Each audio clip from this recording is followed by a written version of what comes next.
Okay, here's my audience over here. Okay, so let's get started then.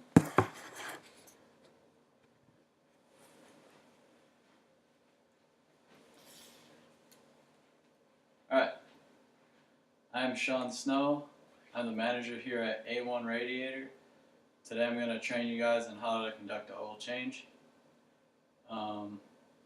First things first, I just want to give a brief overview of everything that we're going to go over. And just to let you know, before diving into the oil change, you want to gather up all the materials needed to do the oil change. Because there's tools, safety equipment, and parts needed to accomplish the oil change.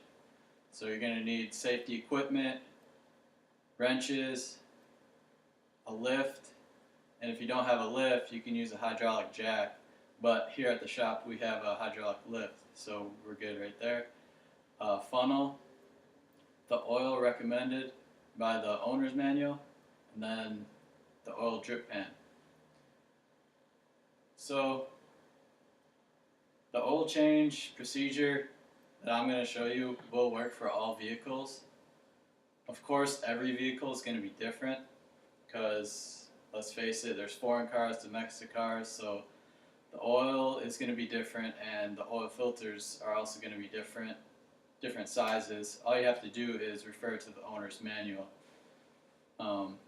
They're also going to be in different locations, but if you have a general idea, you will be able to figure it out.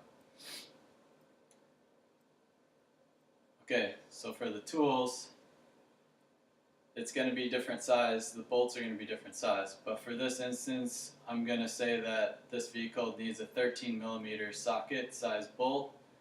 So you're going to need a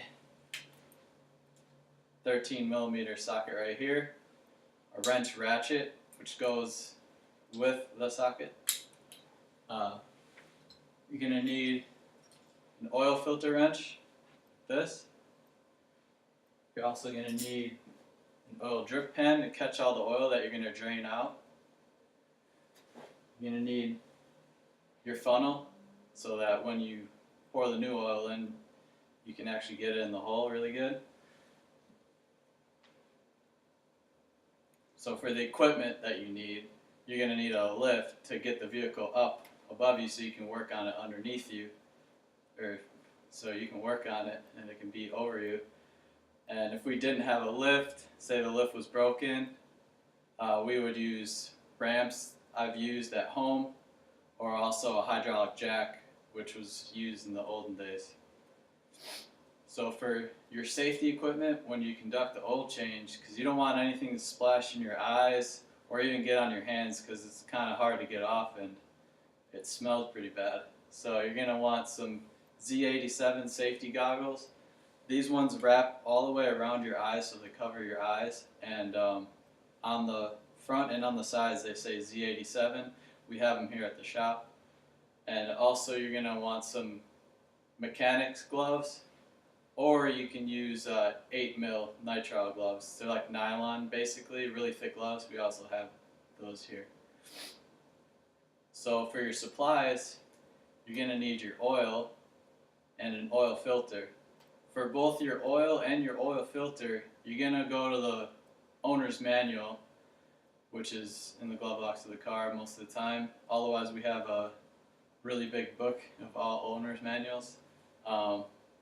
And it also tells you how much oil you're going to use. For this case, I'll say that we're going to use 5 quarts, and we have 10W30 oil. I want to give a little bit of an insight on oil and oil filters. So for oil, there's conventional oil, there's blended synthetic oil, and there's full synthetic oils. Conventional oils last about 3,000 to 5,000 miles. Synthetic blend lasts 5,000 to 7,500 miles. Full synthetic lasts 7,500 miles to 10,000 miles. So full synthetic is the best choice because it lasts the longest and it doesn't break down as easy. Before you start pouring oil into the oil reservoir, you want to inspect the oil bottle and make sure it's not opened already or contaminated by something else. And also you want to check to see when the oil was produced. So on the back, you're looking at the front here. If you turn around the back, there's a date stamped on here. And for this one, it was in 2016. So 5 years after that date is usually the longest you would want to wait to use that oil. So for this case, I would say if it's anywhere within 4 years and older, don't use it because it's going to start to break down. The oil is getting old. And this is based off of an article called What is the Shelf Life of Motor Oil by Sarwej Agrawal.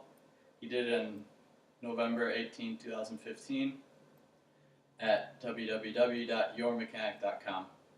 So when it comes to the oil filters, you want to choose a size that the owner's manual says so that it fits and you don't have oil leaks.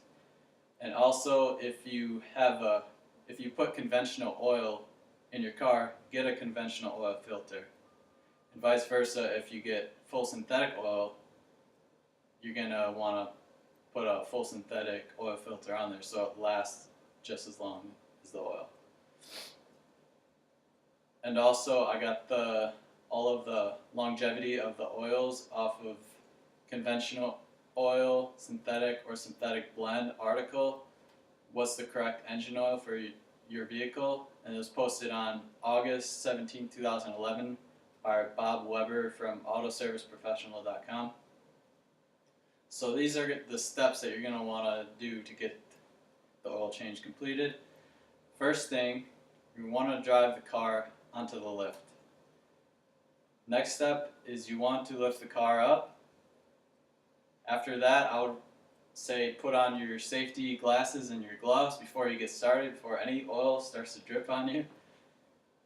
Locate the drain bolt on the engine oil pan. So you're going to be underneath, you're going to see the oil pan, obviously it's metal, and there's a drain bolt there. Next, you're going to want to place your drip pan here, and you want to put it underneath that drain bolt so that when you take the bolt out, you're going to catch the oil. And then you take your 13mm socket and ratchet, and you're going to remove the engine oil drain bolt, and then remove the engine oil drain bolt and then let the oil drip down until there's a slow drip, which is typically 5 to 7 minutes.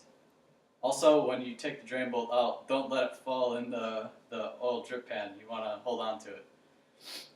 So after the oil drains, you want to insert the drain bolt back in and tighten until snug. You can do this by hand, but once it gets snug, you're going to have to use a wrench. And you don't want to over tighten that bolt because you will strip it. Now you will take the drip pan and you'll move it over to where the oil filter is, which is very close to the drip pan. And then when you see the oil filter, you're going to want to take out this bad boy and use your oil filter wrench and loosen the oil filter. When it starts to become fairly easy to loosen, you can use your hand. It's a lot easier and faster. And then you're going to want to place the used oil filter in a plastic bag after draining it out into your drip pan right here. And then you're going to insert the new oil filter and start threading in. You can do this by hand until it gets snug, and then you get your oil filter wrench and just snug it just a little bit. Okay, now once you get all that done, the hard part is over. Now comes the easy part. So you're going to pop open the hood and locate the engine oil fill cap. It's always labeled, so you'll be able to find it. And you're going to remove the cap, and you're going to insert your funnel in there. Boom. And then you're going to pour as necessary in the funnel, but it's typically 5 quarts. So just keep going. This is 1 quart. Just keep going until you get 5. And then you're going to place the engine oil cap back on. And then you can take off your safety glasses and your gloves, and you can drive your car off the ramp. At the end, the cleanup is very important because you probably spilled a little bit of oil. It happens. So any of the oil spills, the oily rags to clean it up, and the oil filter as well, I would say place in a container that can contain all the oil, and then when the container gets full, you can drop it off at your local hazardous waste drop-off center. Thank you, that is all I have, and I hope you understand how to conduct a safe and professional oil change. Thank you.